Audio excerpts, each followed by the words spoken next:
ونی novel second last part. آج کا part بہت ہی ایموشنل اور رومانٹک ہونے جا رہا ہے۔ ناظرین، ہمارے چینل کو سبسکرائب کر کے بیل کے نوٹیفیکیشن کو آن کر لیں تاکہ آنے والا ہر ناول آپ کے ساتھ شیئر ہو سکے۔ اناف از اناف، بات سنیں میری دھیان سے آپ۔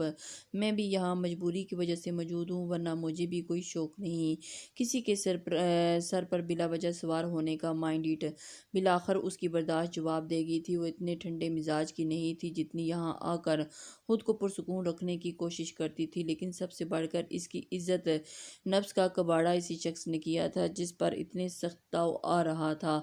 جا رہی ہوں میں، اور اب جب آپ کو پھپھو ہی جواب اپنی پھپھو کو ہی دیجیے گا۔ وہ کپڑے بیڈ پر پٹکتی جانے لگی تو ثمامہ گڑبڑا گیا۔ اس نے سوچا تھا کہ اسے دبا لے گا، مگر جہاں تو کایا پلٹ گئی تھی۔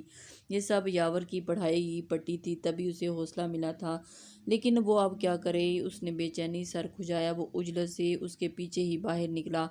اس کے بعد کیا بعید وہ لڑکی ہنگامہ ہی نہ کر دے۔ صبح صبح جب سب لوگ ناشتے کے لیے جمع تھے، ان دونوں کو ایک ساتھ آگے پیچھے وہاں آتے دیکھ کر اس کی آنکھوں میں معنی خیز کچھ اس آنکھوں میں ناگواری تھی۔ آؤ آؤ، ماشاءاللہ، دونوں یہاں۔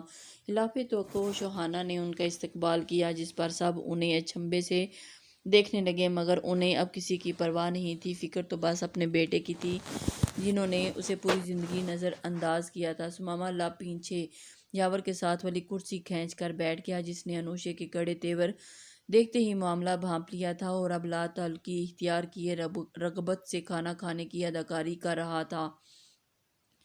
مگر وہ یہ بھی جانتا تھا کہ اس کی ثمامہ کے ہاتھوں درگت بننی پکی تھی۔ وہ جلدی جلدی ناشتہ کر کے وہاں سے نکلنے کے چکروں میں تھا جب ثمامہ نے اسے جا لیا۔ دیکھ بھائی، میرا کوئی قصور نہیں۔ مجھے لگا جیسے 90% پاکستانی بیویاں شوہر کے سامنے دب جاتی ہیں، ویسے تمہاری والی بھی خاموش ہو جائے گی۔ مجھے کیا پتا تھا کہ وہ الٹا تجھے آڑے ہاتھوں لے لے گی، اس نے گڑبڑ جواب دیا۔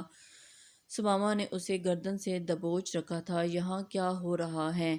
انوشے اندر آئی۔ انوشے نے ان دونوں کو دیکھ لیا اور ان دونوں میں ابھی مزید بات ہوتی کہ اس سے پہلے کونین نے مداخلت کر دی۔ ہاں، یہ کہہ رہا تھا کہ اس نے پاکستانی لڑکی سے اسی لیے شادی کی ہے کیونکہ یہاں کی بیویاں اپنے شوہروں کی ہر ناجائز بات پر خاموش رہتی ہیں۔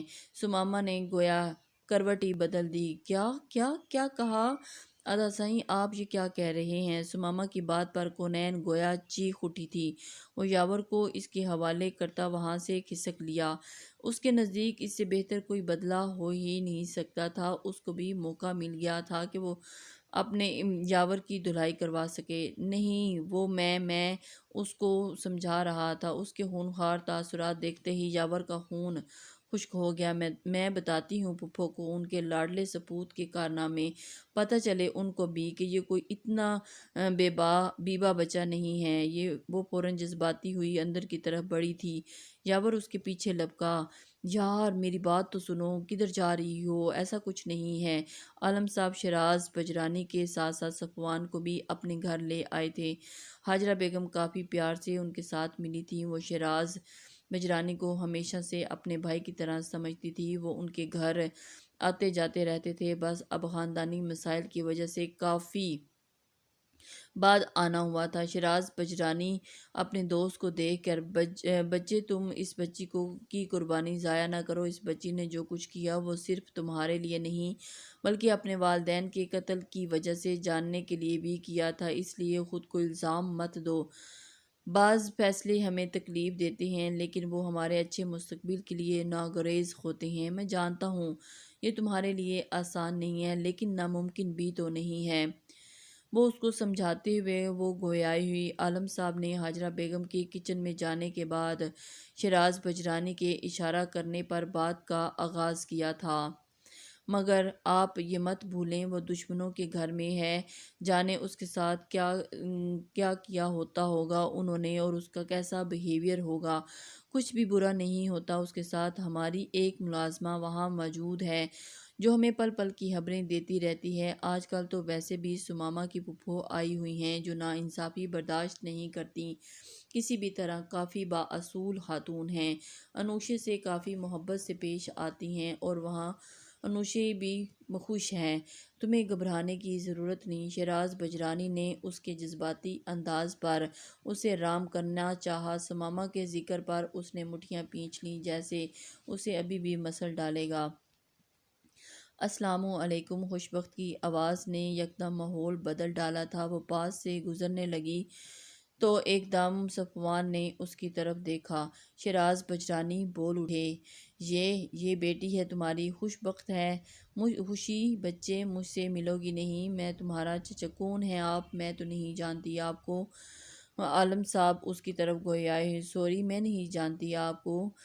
بابا یہ کون ہیں؟ وہ لا علمی کا اظہار کرتی باندھتے ہوئے انہیں اجنبی نگاہوں سے دیکھنے لگی۔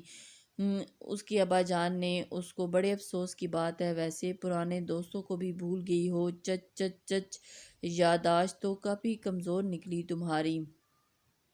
انہوں نے مصنوعی افسوس سے سر جھٹکا۔ خوشی کو شرمندگی محسوس ہوئی۔ یادداشت میری نہیں، آپ کی کمزور ہے۔ جو بھی مجھے بھول گئے تھے، لگتا ہے بوڑھے ہو گئے ہیں آپ۔ وہ ان کو مصنوعی طریقے سے میں پریشان کر رہی تھی، وہ بھی سوا سیر تھی۔ اور صفوان نے غصے سے اس بددماغ لڑکی کو دیکھا جو اب اس کے چچا سے منہ ماری کر رہی تھی، اور چچا بھی خواہ مخواہ اس سے فری ہو رہے تھے۔ ہاں، وہ میں بس ایسے ہی کچھ کاموں میں مصروف تھا تو میں آ نہیں سکا، اس لیے اتنا عرصہ گزر گیا۔ بٹ تم مجھے بھول گئی، وہ گڑبڑائے کیونکہ اسے حقیقت سے آگاہ نہیں کر سکتے تھے۔ ہاں چلو بیٹا، غصہ تھوک دو، دیکھو وہ کچھ مصروف تھے نا، اس لیے۔ کہاں تھوکوں، کون سی جگہ پہ تھوکوں، کچھ سمجھ میں نہیں آ رہا۔ عالم صاحب کی بات پر اس نے دانت چباتے ہوئے صفوان کو گھورا جو اسے ناگواری سے دیکھتے روح موڑ گیا تھا، اور حیران تھا کہ وہ میرے چچا کے ساتھ اتنی جو ہے نا وہ ہو رہی ہے، کیا بدتمیزی ہے۔ خوشبخت شرافت نال بے جا وہاں آتی حاجرہ بیگم اسے ٹوکا تو وہ جلدی سے شریف بچی بن کر بیٹھ گئی، جس پر صفوان سمیت سب نے مسکراہٹ چھپائی۔ کیسی ہو آپ؟ اب بھی وہی روٹین ہے یا کچھ اور مفید سرگرمیوں میں حصہ لیتی ہیں؟ صفوان کے چچا نے حاجرہ بیگم کو مخاطب کرتے ہوئے بات کی۔ ان کی بات پر ان کی آنکھیں گھمائیں کیونکہ جھوٹ بھی بول نہیں سکتی تھیں۔ میں کچھ کھانے کو لاتی ہوں آپ کے لیے۔ وہ اسی طرح ان کو رفو چکر ہونے میں عافیت جانی کیونکہ ہاں میں بس پاستا چکھا لینا نہ صحیح ہوں، بس پاستا اٹھا لانا ہے۔ ان کی بڑبڑاہٹ پر سب مسکرا دیے۔ انوشے سارے گھر کے پردے دھلوانے کے لیے اتروا رہی تھی کہ شاہانہ بیگم کا بلاوا آ گیا۔ وہ ششپنج میں مبتلا تھی جب کونین نے اسے ٹھوکا دیا کہ چلو شاہانہ بیگم تمہیں بلا رہی ہیں۔ واہ بھئی، کیا جادو کیا ہے ایسا اپنی ساسو ماں پر جو یوں صدقے واری جا رہی ہیں۔ ہم نے تو ساری زندگی ان کی خدمتوں میں گزار دی، مگر مجال ہے جو ذرا سا بھی مسکرا کر دیکھ لیں۔ اس نے جلے دل کے پھپھولے پھوڑ دیے تو سب ہنس دیں۔ جلدی جاؤ یار، ایسا نہ ہو کہ کہیں آ جائیں اور یہاں سب رفو چکر ہو جائیں۔ میرب کے کہنے پر وہ رونے والی شکل بنانے لگی۔ کچھ نہیں کہتی بی پر یوں شاباشے۔ انہوں نے دلاسا دیا تو وہ ورد کرتی ہوئی چل پڑی۔ اتنی دیر کہاں تھی شاہانہ بیگم نے اس کو ان کی سخت آواز پر وہ سہم گئی۔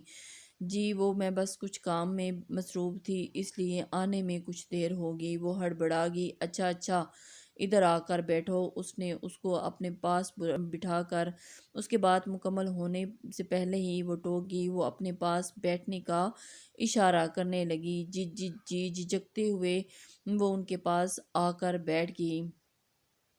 میں تمہیں کچھ بتانا چاہتی ہوں۔ جب سے تم آئی ہو سب کے دھوپ چھاؤں سے رویے سہ رہی ہو جو یقیناً تمہاری سمجھ سے باہر ہیں، اس لیے اب وقت آ گیا ہے کہ تمہیں سب پتہ ہو، کیونکہ میں چاہتی ہوں کہ تم میرے بیٹے کے ساتھ پوری دلی رضامندی کے ساتھ زندگی گزارو۔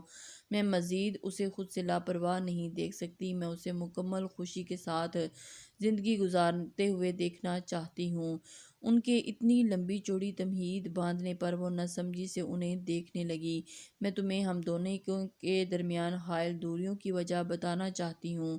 ہم دونوں کا رویہ کیوں ایک دوسرے کے ساتھ اجنبی ہے، یا اس کی شخصیت میں ہلا کیوں ہے؟ تم اس کی بیوی ہو، سب معلوم ہونا چاہیے تمہیں، اس لیے میں تمہیں یہ سب باتیں بتا رہی ہوں تاکہ تم اس ہلا کو ختم کرنے میں اس کی مدد کرو۔ کچھ دیر سے اسے دیکھتی رہی، پھر بات کا آغاز کیا۔ سمامہ کے والد وہاب اور تمہارے بابا مہران دونوں ساتھ شہر یونیورسٹی میں پڑھتے تھے۔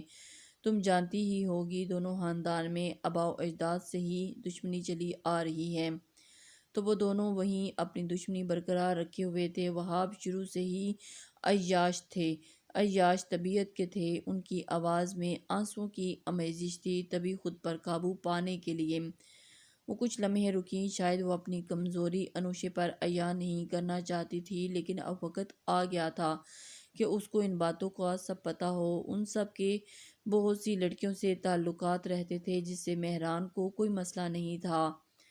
ان دنوں یونیورسٹی میں ایک نئی خوبصورت لڑکی آئی تھی جو مہران سنجرانی کے جاننے والوں میں سے تھی۔ وہاب اس لڑکی میں دلچسپی لینے لگے تھے، مہران کو ایک دو بار منع کرنے پر بھی نہ مانے۔ ایک دن وہ لڑکی کافی سہمی ہوئی سی مہران کے ڈپارٹمنٹ میں جا پہنچی۔ اس کے مطابق وہاب نے اسے ہراساں کیا تھا۔